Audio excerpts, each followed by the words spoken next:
Kapag magulo ng mundo, ikaw ang payapang hinahanap-hanap ko.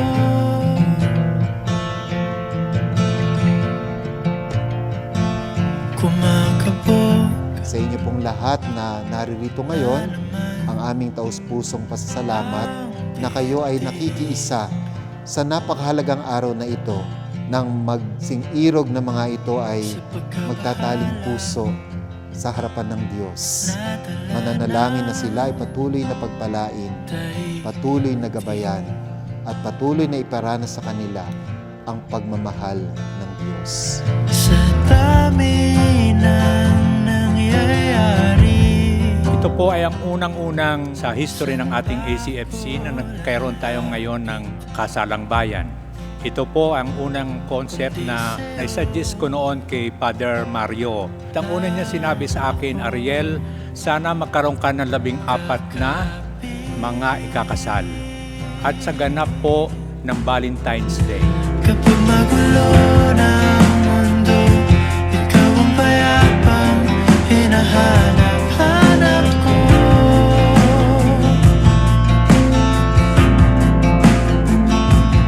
How it is very fitting po na ako'y kinalibutan na ngayon na tayo po'y may 14 at eksakto po sa Valentine's Day.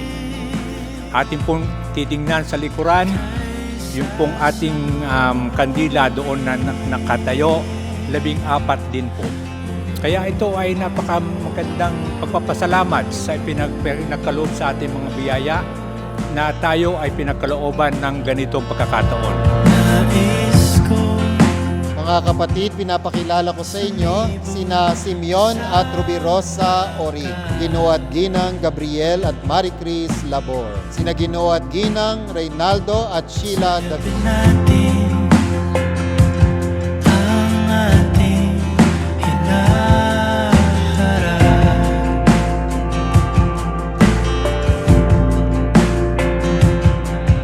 Ikaw lang, ikaw ang aking pahinga.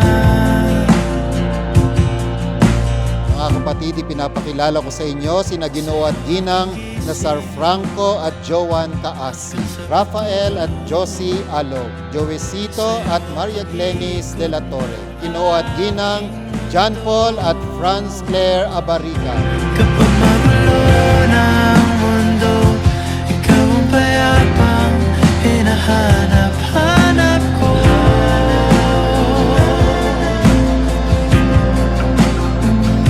Tumakbo ka rin patungo sa'kin kapag bumibigat na ang iyong dibdib.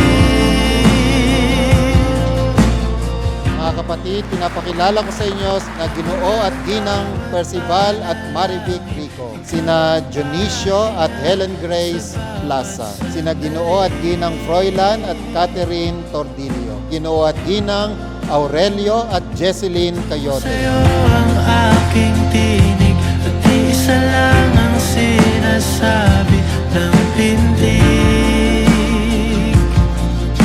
Ika'y sasalubungin.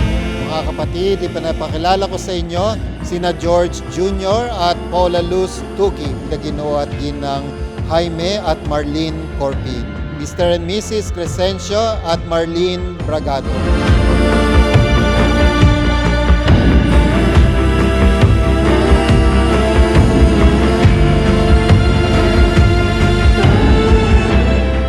Salamat po kasi inspirasyon po kayo ngayon sa ating sambayanan at po pwede kong sabihin na kayo ay mga historical figures na kasi we made history today. This is first time here in New Zealand. Tila ako'y hanggan mo na at